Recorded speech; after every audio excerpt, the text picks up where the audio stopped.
ઈચ્છા હોય ભણાવવાની, પણ જ્યારે પેલો જે વિદ્યાર્થીઓ એને ભણવું જ ના હોય તો બિચારા શિક્ષકનો શું વાંક? એમ સરકારને તમે ગમે તેટલા ટોણા મારો, ગમે તેટલી વાતો કરો, પણ સરકારની મનસા જ ના હોય, સરકારની ઈચ્છાશક્તિ જ ના હોય તો સરકાર ગમે તેટલી તમે એની પર પથરા ફેંકો, એને વેણ કહો ગમે તેવા, એનામાં કશો જ ફરક નહીં પડે. જાડી ચામડી જેને કહી શકાય એ પ્રકારની સરકાર અત્યારે ગુજરાતમાં બેઠી છે. મને વિશ્વાસ છે કે જે પટેલ સાહેબે કહ્યા એ પ્રકારની ડિટેલમાં ટેકનિકલ એક્સપર્ટ ધરાવતા આરએનબીના અધિકારીઓ આજે ગુજરાતમાં છે અને કામ કરતા હશે. પણ વસ્તુ એ છે કે એને કામ કરવા દેવામાં આવે છે કે કેમ? હું એન્જિનિયર છું, મને ખબર છે કે આમાં ઘણી બધી વસ્તુઓ આપણે ટેકનિકલ જોવાની હોય અને એ કામ એન્જિનિયરના જે અધિકારીઓ હોય એ જોતા હોય. પણ જ્યારે આપણે ટેન્ડર બહાર પાડવાની વાત આવે એટલે નેતાનો ફોન આવી જાય, કમલમમાં કોથળો પહોંચી જાય અને પછી જ્યારે પુલ બન્યો હોય, સમારકામ થતું હોય ત્યારે પડી જાય. બન્યા પછી ખબર પડે કે આની એન્ડ તો એવી જગ્યાએ આવ્યો છે જ્યાં તો રસ્તો જ નથી, એવો બ્રિજ બની જાય કે જે જરૂર નથી.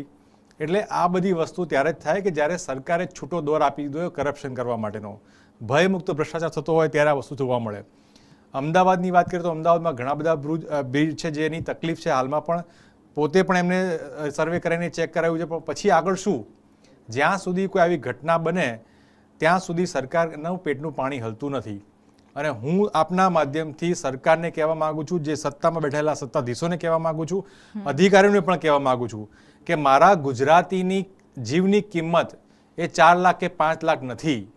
તમે 4 લાખ 5 લાખ આપીને છૂટી ગયા અને પછી હાથ ઊંચા કરી લીધા, ત્યાંથી નહીં થાય પૂરું. આ દર વખતની ઘટના બની કે જ્યારે હરણી કાંડ બને કે ભાઈ મોરબી કાંડ બને, તક્ષશિલા કાંડ બને કે ટીઆરપી ગેમ ઝોન કાંડ બને, પછી 4 લાખની સહાય ને 5 લાખની સહાય ને 1 કરોડની સહાય આ ત્યાંથી નથી પૂરું થતું. ગુજરાતનો જે નાગરિક છે એ પુલ પર સેવા લેવા ગયો છે કે ત્યાં આગળ પોતાનો જીવ ગુમાવવા નથી ગયો. જે પ્રકારની હલકી ગુણવત્તાના બ્રિજો અત્યારે હાલમાં બની રહ્યા છે એ આપણે જોયા છે. હજુ ગઈકાલે ઉદ્ઘાટન થયું, એના અઠવાડિયામાં મહિનામાં એના પોપડા ઉખડી ગયા હોય, તિરાડો પડી ગઈ હોય, અને પછી આપણે વિકાસની વાતો કરીએ. આ તિરાડયુક્ત વિકાસને ગુજરાત નથી જોઈતું. અને સરકારમાં બેઠેલા સત્તાધીશો વારે ઘડીએ એમ કે કોંગ્રેસની વાતો કરે. 30 વર્ષ એટલે 3 દાયકાની વાત થઈ. 1-2 દિવસની વાતો વસ્તુ બરાબર છે, પણ 30 દાયકા 3 દાયકા 30 વર્ષ જેટલા લાંબા ગાળા પછી પણ જો વિપક્ષની વાતો પર ઠીકરું પડવાની વાતો કરતું હોય તો એમને સત્તા છોડી દેવી જોઈએ. જો ખરેખર સરકારને આ પ્રકારની કામગીરી કરવી હોય તો નથી જોતી તમારી સરકાર. ખરેખર જે અધિકારીઓ જે કામ કરી શકતા હોય, જે ગુણવત્તાયુક્ત કામ કરી શકતા હોય એ લોકોને આગળ લાવવા જોઈએ અને નહીં માત્ર કોન્ટ્રાક્ટ સાથે આપણે મિલી ભગત કરવાની કામ. આ ઘટનાની અંદર બહુ સ્પષ્ટમાં આપના માધ્યમથી હું ગુજરાતની જનતાને જાણકાર ફરીથી કરવા માગું છું કે જસપાલસિંહ પઢિયાર તત્કાલીન ધારાસભ્યશ્રીએ ગૃહમાં અને મુખ્યમંત્રીશ્રીને રજૂઆત કરી હતી કે જો એ વિસ્તાર અમારો કોંગ્રેસનો આવતો તો હું રાજીનામું આપવા તૈયાર છું, પણ આ બ્રિજને વ્યવસ્થિત કરાવડાવો, આવું એમને રજૂઆત કરી હતી. તેમ છતાં પણ કશું કરવામાં નથી આવ્યું. અને આજે એ પરિસ્થિતિ એવી થઈ છે કે ત્યાં ભાજપના ધારાસભ્ય હોવા છતાં, અને કોઈ પણ ધારાસભ્ય કેમ હોય, પણ આટલી ગંભીર રજૂઆત કરવા પછી પણ જો સરકારના પેટનું પાણી ન હલે, સંવેદનશીલતા દેખાય નહીં, તો આ સેના મૃદુને મક્કમની વાત કરી રહ્યા છે.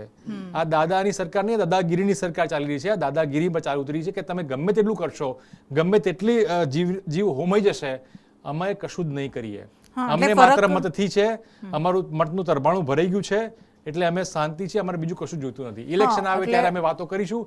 અમને આ લોકો જ વોટ આપ્યા છે, અમે સારા કામ કરે એટલે જ વોટ આપ્યા છે, પણ આ બધું કરવા માટે તમને વોટ નહોતા આપ્યા ભાઈ. તમે 5 લાખ આપીને ગુજરાતીનો જીવને જોખી લો એના માટે નથી વોટ આપ્યા. એટલે આ વાતને સરકારે સમજવી જોઈએ છે, સત્તાધીશોને સમજવી જોઈએ અને ગુજરાત જનતાએ પણ આગામી દિવસોમાં આ વસ્તુ ધ્યાન રાખવી પડશે. એટલે ગૃહ રાજ્યમંત્રી હર્ષ સંઘવી પણ પહોંચ્યા. તેઓ કહી રહ્યા છે કે મુખ્યમંત્રીએ આ મુદ્દાને ગંભીરતાથી લીધો છે, પણ સાહેબ ગંભીરતાથી પહેલા લીધો હોત તો આ દુર્ઘટના બની ન હોત. દર વખતે દુર્ઘટનાઓ બને. યાદ છે કે મોરબી બ્રિજ દુર્ઘટના પછી પણ તમે અને મુખ્યમંત્રી એ સમીક્ષા કરવા માટે પહોંચ્યા હતા. હવે પણ તમે પહોંચશો, સમીક્ષા કરવા કરતા એવી સમીક્ષા ન કરવી પડે એવું કામ તમે ક્યારે કરશો એ સવાલ થાય. અરે આવા એક બ્રિજ નથી, આવા તો અસંખ્ય